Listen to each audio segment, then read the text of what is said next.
주님의 이름으로 사랑하고 축복합니다. 우리 앞뒤 분과 인사하시겠습니다. 주님의 이름으로 사랑하고 축복합니다.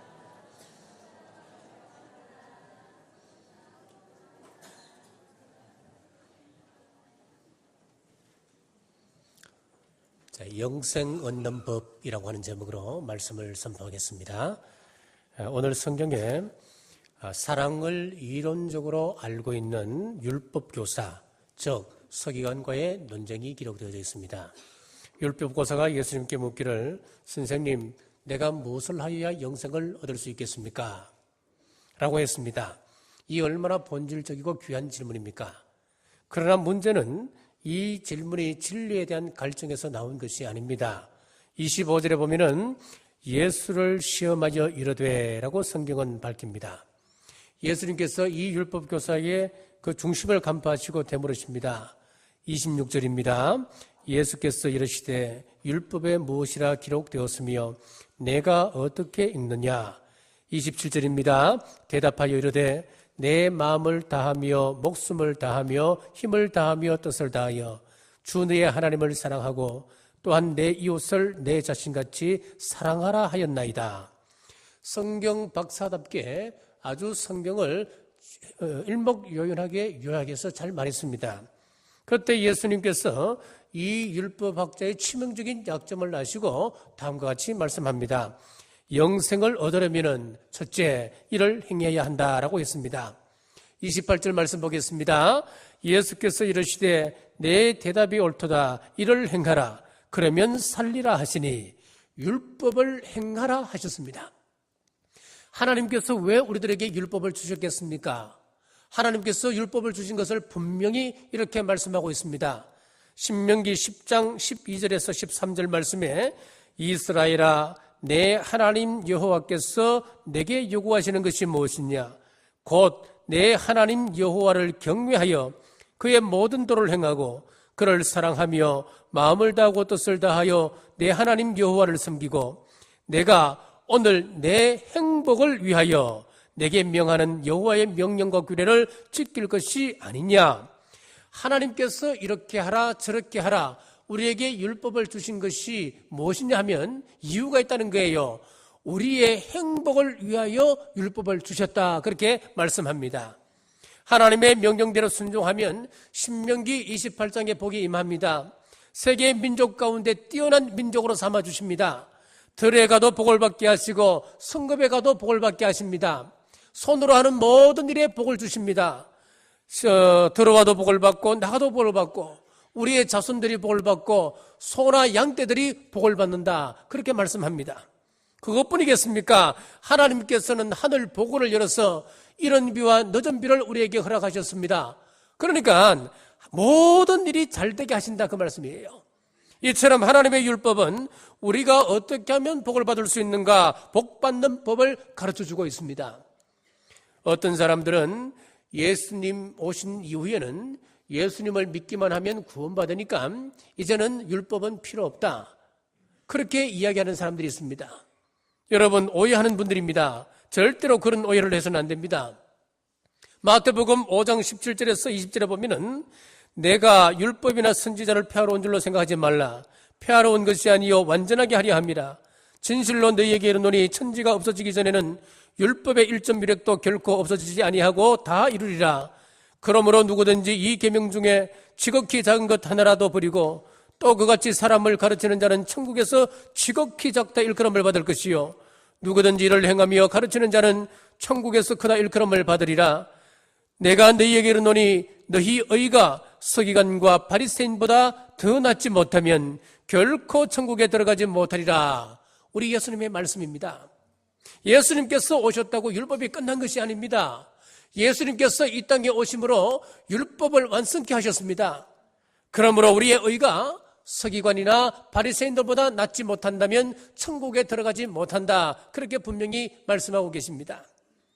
마태복음 19장 16절에서 22절을 보시면은 예수님에게 부자 청년이 와서 선생님, 내가 무엇을 선한 일을 하여야 영생을 얻겠습니까? 라고 하는 질문이 나옵니다. 그 질문에 우리 예수님께서 내가 영생에 들어가려면 계명을 지키라 그랬습니다. 부자 청년이 내가 지켜야 할 계명이 무엇입니까? 우리 예수님께서 하신 말씀이 살인하지 말라, 도둑질하지 말라, 간음하지 말라, 이웃을 사랑하라, 내 몸과 같이 사랑하라. 그러자 부자 청년이 주여, 저는 어릴 적 때부터 그것을 다 적게 행하였나이다. 또 무엇이 더 필요하겠습니까? 이때 우리 예수님께서 이 부자 청년에게 하시는 말씀이 내 소유를 팔아 가난한 사람들에게 나누어주라. 그러면 하늘 보화가 있을 것이다. 그리고 난 다음에 나를 쫓아라 말씀하셨습니다. 결국 그 청년은 근심하며 돌아갔습니다. 그는 율법을 알고 율법을 지킨다고 큰소리쳤지만은 행하지는 못하는 사람이었습니다. 자, 어떤 남자가 오랫동안 가슴에 품고 있는 한 여인이 있었습니다.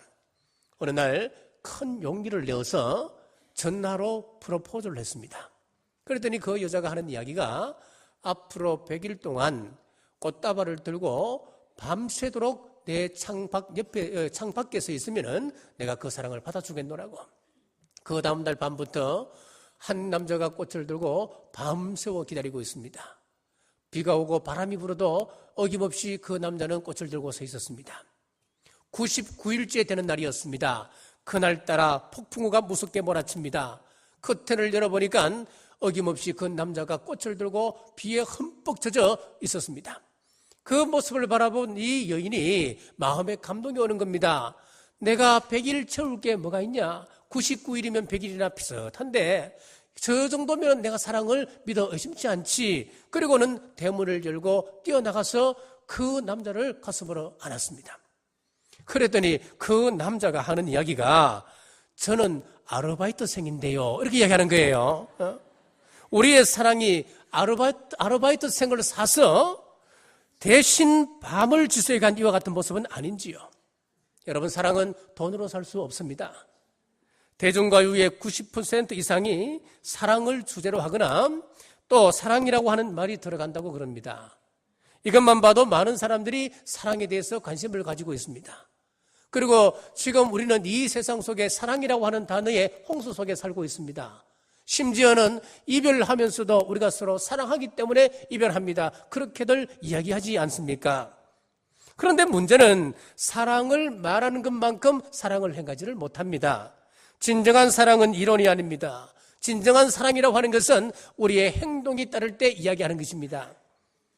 자, 이쯤 되면은 고개를 숙이고 예수님을 떠나가야 할 터인데 29절 말씀 보십시오. 그 사람이 자기를 옳게 보이려고 예수께 여짜오되 그러면 내 이웃이 누구니까? 라고 대묻습니다.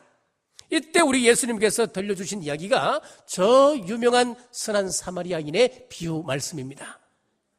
영생을 얻으려면 둘째는 그를 보고 불쌍히 여기라 했습니다. 33절 말씀입니다.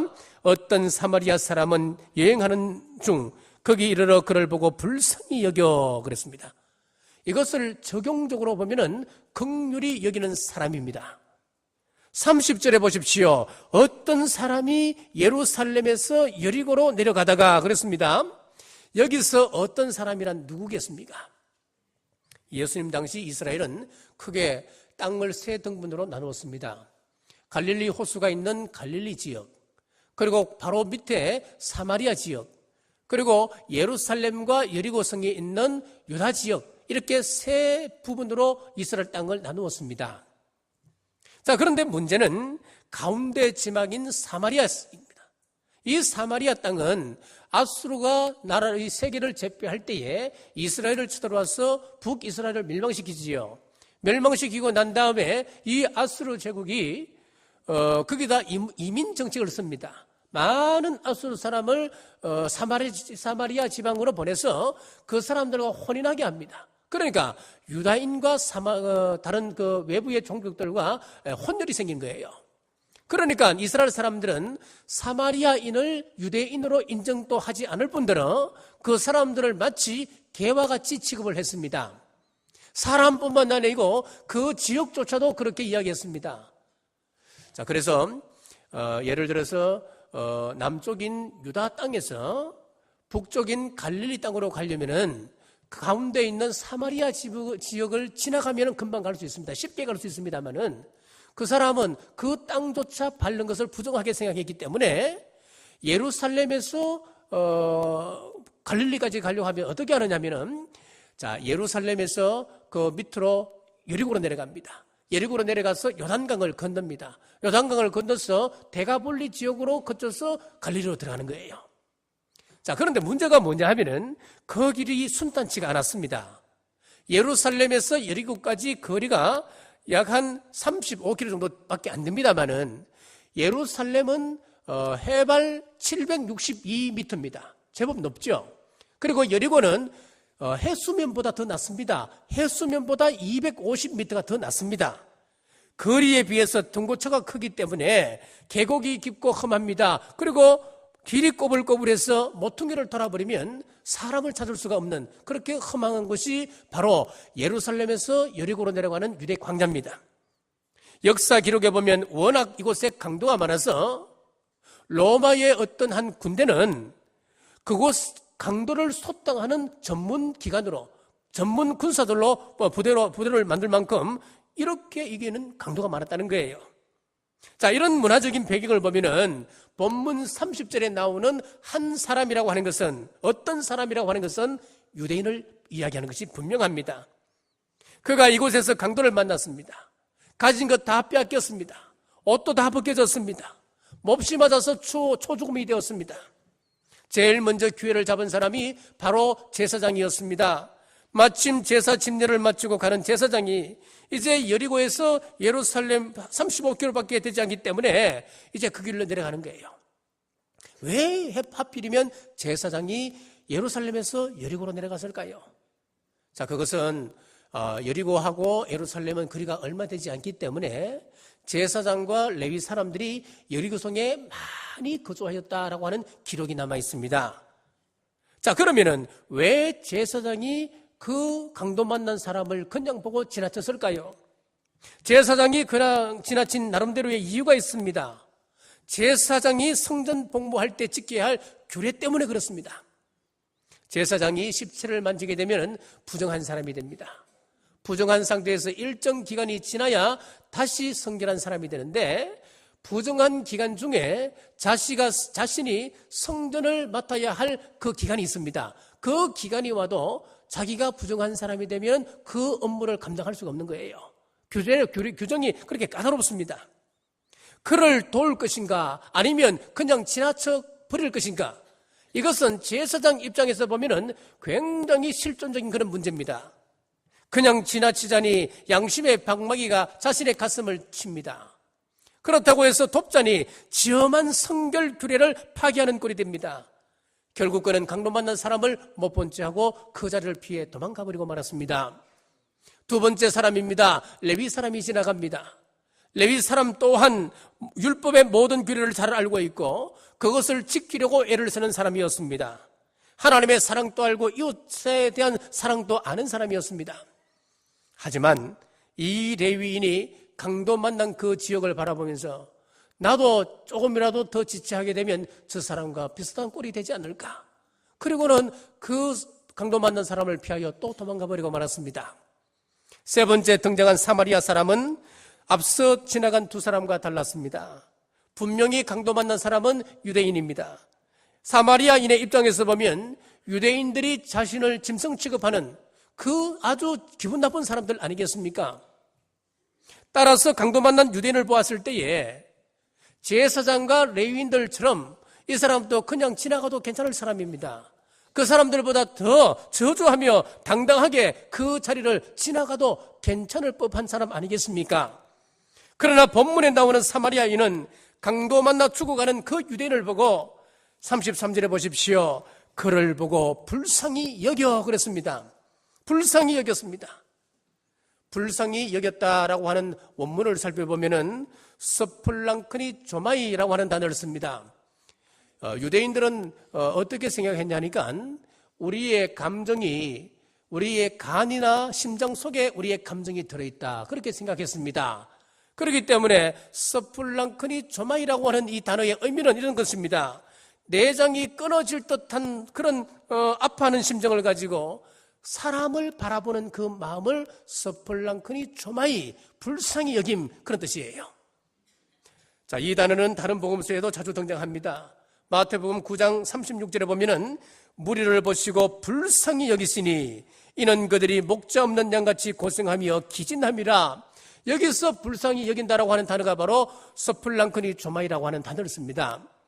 마태복음 14장 14절에도 우리 주님께서 나오사 큰 무리를 보시고 불쌍히 여기사 그 중에 있는 병자를 고쳐주신다 했습니다. 우리 주님의 긍휼히 여기는 마음, 그 마음이 있었기 때문에 병자를 고치셨습니다. 서플랑크니 조마이, 이 불쌍히 여기는 마음이 있었기 때문에 오병이어의 기적을 일으켜서 5,000명을 먹이는 기적을 우리 주님께서 일으키시는 겁니다. 마태복음 20장 34절에도 예수께서 불쌍히 여기사 그들의 눈을 만지시니 곧 보게 되어 그들이 예수를 따르니라. 소경이 예수님을 따라가며 우리를 긍휼히 여겨주셔서 우리를 불쌍히 여겨주셔서 그때 우리 주님께서 그들을 불쌍히 여기시며 그 소경의 눈을 뜨게 해주셨다라고 하셨습니다. 누가복음 1장 78절에서 우리가 구원받은 것은 이는 우리 하나님의 긍휼로 인함이라 그랬습니다. 하나님의 불쌍히 여기심, 하나님의 긍휼하심이 없었다면 저와 여러분들은 구원받은 백성이 될 수 없습니다. 누가복음 7장 13절에 나인성 과부를 불쌍히 여기시고 그 죽은 아들을 살려주셨습니다. 사마리아인은 불쌍히 여기는 마음으로 강도 맞는 사람을 응급치료해주고 그리고 자신의 그 짐승에 태웠습니다. 그리고 자신은 뜨거운 광야를 터벅터벅 걸어서 이제 여리고로 내려갑니다. 팔레스타인 지방에서 흔히 타는 짐승이라고 하는 것은 당나귀를 이야기합니다. 여러분, 이 당나귀가 못 보신 분들은 당나귀가 굉장히 큰 것으로 생각합니다.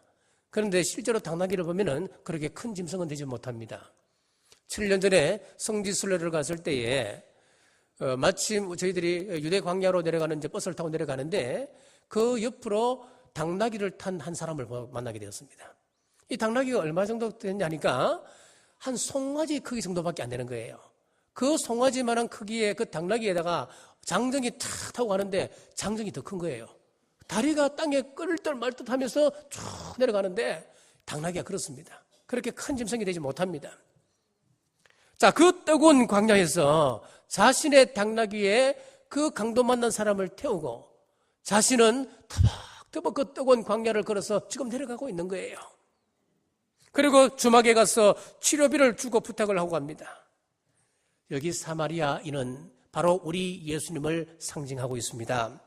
마귀에게 사로잡혀 초죽음이 된 우리들을 살리시기 위해서 자신의 나귀를 내어주었던 그 사마리아인처럼 우리 하나님 예수님께서는 그 영광스러운 보좌를 버리시고 우리 이 땅에 오셔서 자신의 몸을 희생시키셨습니다. 사랑하는 성도 여러분, 바로 서플랑크니 조마이는 우리 주님의 마음이고 여러분들께도 이 긍휼의 마음이 있으시길 주님의 이름으로 축복합니다. 영생을 얻으려면 세 번째는 가스 너도 이와 같이 하라 하셨습니다. 이것을 적용적으로 이야기하면 순종적인 삶을 말씀합니다. 36절에서 37절입니다. 내 생각에는 이 세 사람 중에 누가 강도 만난 자의 이웃이 되겠느냐? 이르되 자비를 베푼 자니이다. 예수께서 이르시되 가스 너도 이와 같이 하라 하시니라. 우리가 여기서 놓쳐서는 안 될 한 부분이 있습니다. 율법 교사는 예수님에게 29절에서 내 이웃이 누굽니까? 그렇게 물었습니다. 여기 잘 보시면은 내 이웃이 누굽니까? 중심이 누굽니까? 내가입니다. 내가 중심이고 이웃은 그 다음입니다. 그런데 우리 예수님께서 하신 말씀 선한 사마리아 사람 이 이야기 속에서는 강도 만난 사람이 이야기의 중심입니다. 왜 예수님께서 내 이웃이 누굽니까? 라고 하는 그 질문에 그래 네 이웃은 이런 사람이 네 이웃이야 그렇게 말씀하지 아니하시고 선한 사마리아인의 비유를 말씀하시면서 누가 강도 만난 사람의 이웃이겠느냐 그렇게 물으셨겠습니까? 지금 죽어가고 있는 강도 만난 사람에게는 이웃이 꼭 필요하다 그 말씀 아니겠습니까? 이제 우리도 질문을 바꿔야 됩니다. 내 이웃이 누구입니까? 이 질문이 아니고 나는 지금 누구의 이웃이 되어주고 있습니까? 이렇게 여러분 질문을 바꾸셔야 됩니다. 그러자 율법교사가 대답합니다. 자기들이 자랑으로 생각하고 있는 제사장도 레위인도 아니었습니다. 바로 선한 사마리아인, 자신의 목숨을 걸고 그 사람을 도와줬던 사마리아인이 진정한 이웃입니다 라고 대답했습니다. 그러자 우리 예수님께서 유명한 말씀을 하시지요. 37절 말씀입니다. 예수께서 이르시되 가서 너도 이와 같이 하라 하시니라. 여기서 중요한 단어가 바로 너도라고 하는 단어입니다. 이런 일이 오늘 또 언제나 일어날 수 있는 사건이기 때문에 너도 이와 같이 하라, 이 말씀은 지금 저와 여러분에게 주시는 말씀입니다. 자, 신학교에 가면은 설교 실제라고 하는 과목이 있습니다. 이것은 이제 보통 우리 3학년 졸업반 때 이제 설교 실제를 합니다. 지금까지 이제 배운 것들을 총동원해서 이제 실제로 같은 동료 신학생들 앞에서 한 명 한 명 나와서 시험을 치는 겁니다. 실제로 그 앞에서 설교를 하는 겁니다. 하기에 앞서서 교수님이 자네는 몇 장 몇 절 어디를 가지고 뭐 대지 설교로 만들어 오고, 너는 뭐 설화처럼 만들어 오고, 당신은 뭐 로마서 어디 가지고 주제 설교를 만들어라. 각자 이제 다른 거예요. 이제 세 사람의 설교를 그 다음 주에 합니다. 사마리아인의 비유라고 하는 제목으로 설교를 만들어라고 이제 이야기하고, 이제 시험 당일이 되었습니다. 시험 당일날 그 3명의 학생이 지나가는 그 길에다가 휠체어를 탄 장예우가 넘어지도록 배치를 했습니다. 그런데 놀랍게는 그 3명의 신학생이 지나가면서 단 한 명도 넘어진 장예우의 휠체어를 이렇게 세워주는 사람이 없었다는 겁니다. 자기들 바빠서 전부 다 뛰어가며 시험장으로 들어갈 뿐이었습니다. 무슨 말입니까? 설교는 설교일 뿐 그 말씀이 삶이 되지 못하더라고 하는 이야기입니다. 여러분은 선한 이웃입니까? 내가 선한 이웃이 되어줘야 할 사람들이 내 주변에는 얼마든지 있습니다. 사마리아인이 강도 맞는 사람을 찾아다녔습니까? 그냥 눈에 띄었습니다. 무슨 말씀입니까? 조금만 우리가 눈을 돌리게 되면 우리 주위에는 도움을 필요로 하는 사람들이 얼마든지 있을 수 있다, 이 말입니다. 자, 현대 전도의 화두는 관계 전도입니다. 다른 말로 하면 필요 중심적 전도, 그렇게 이야기를 합니다. 이웃의 필요에 민감하고 신속히 그 필요를 채워주는 것입니다. 그래야 할 때에 좋은 관계를 맺을 수 있고, 그 좋은 관계 속에서 우리가 전도할 수 있더라고 하는 이야기입니다. 지금 우리 교회에서 하고 있는 태신자 운동은 관계 전도를 이야기하는 겁니다. 다른 말로 하면 필요를 채워주는 전도입니다. 안드레는 그 형 베드로를 전도했습니다. 빌립은 그 친구 나다나엘을 전도했습니다. 수가성 여인이 예수님을 만나고 난 다음에 어떻게 합니까? 그의 물동이를 던져두고 자신이 살고 있는 동네로 뛰어들어가서 예수님을 전도했지 않습니까? 성경의 대부분의 전도라고 하는 것은 관계 전도입니다. 나와 가까운 사람들에게 전도를 했습니다. 한국갤럽에서 조사된 한국 개신교의 전도 유형을 살펴보면 친구와 선배에 의해서 전도받는 경우가 29.7%입니다. 부모에 의해서 20.9%, 배우자에 의해서 11.5%, 형제에 의해서 8.2%, 친척에 의해서 10.5%, 그리고 이웃에 의해서 전도받는 것이 17.1%였습니다. 이것을 다 합쳐보니까 97.9%가 가까운 사람들로부터 전도를 받았다는 겁니다. 97.9%면 거의 100% 아니겠습니까? 거의 100% 가까운 사람들이 전도를 어떻게 하느냐? 나와 가까운 사람에게 전도하더라는 겁니다. 우리도 아는 사람들을 태신자로 작정했지 않습니까? 작정했으면 이제 좋은 관계 맺으려고 노력하셔야 됩니다.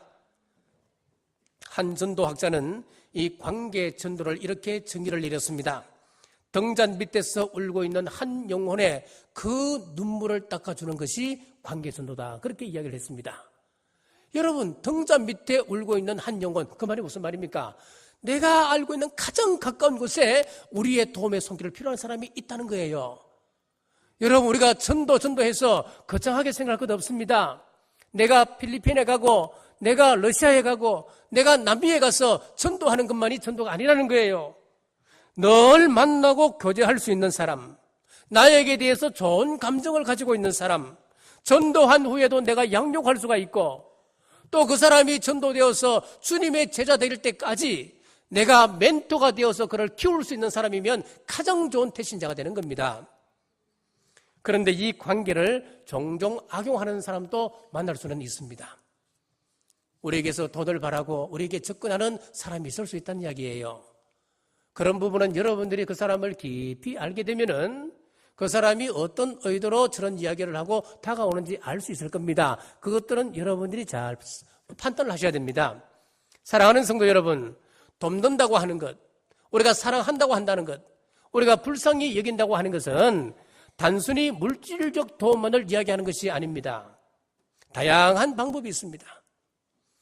한 목사님이 미국에 가게 되었습니다.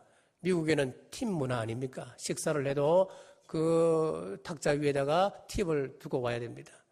호텔에 가서 잠을 자고 나오면서도 꼭 팁은 두고 나와야 됩니다. 식사를 이제 하려고 여종업원이 와서 식당에 음식을 놔주는데 그 사람을 보고 너무너무 불쾌한 거예요. 너무너무 불친절하게 자기가 마음에 상처가 되는 거예요.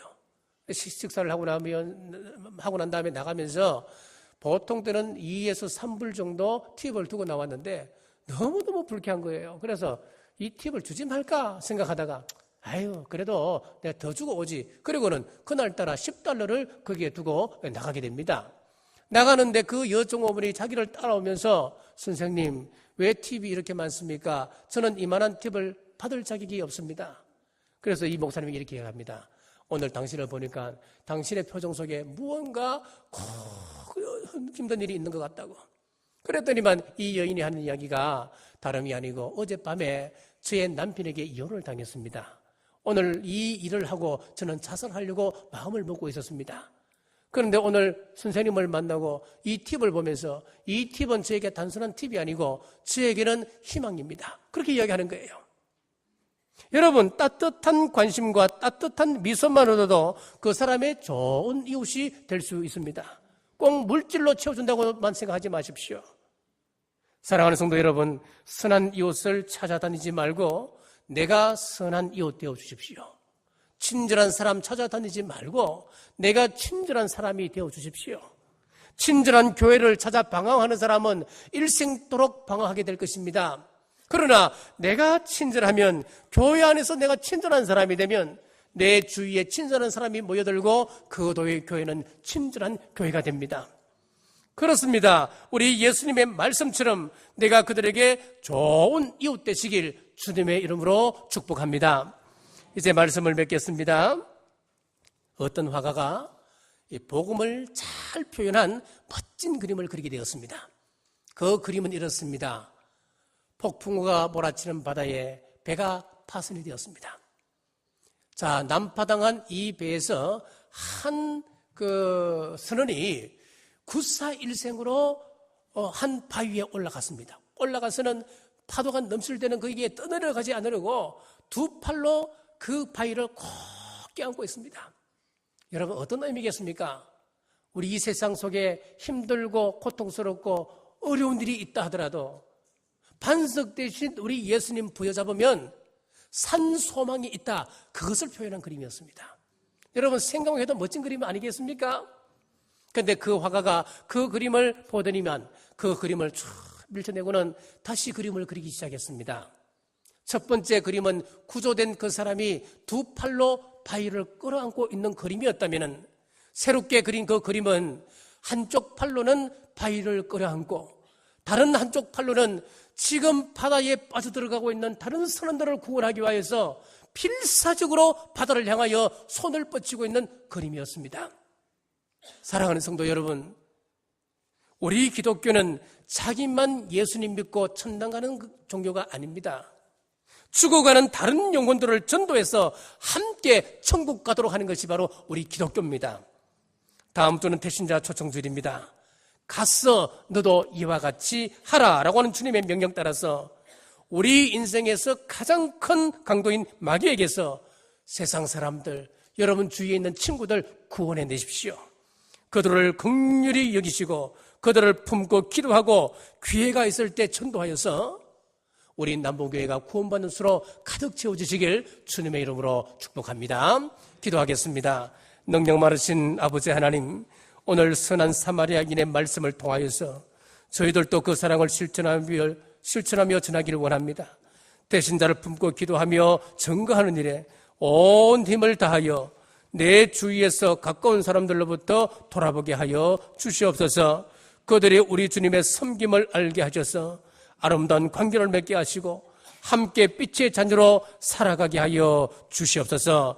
우리 경주 남부교회 통하여서 천국 백성이 늘어나게 하여 주시옵소서. 예수님 이름으로 간절히 기도하옵나이다.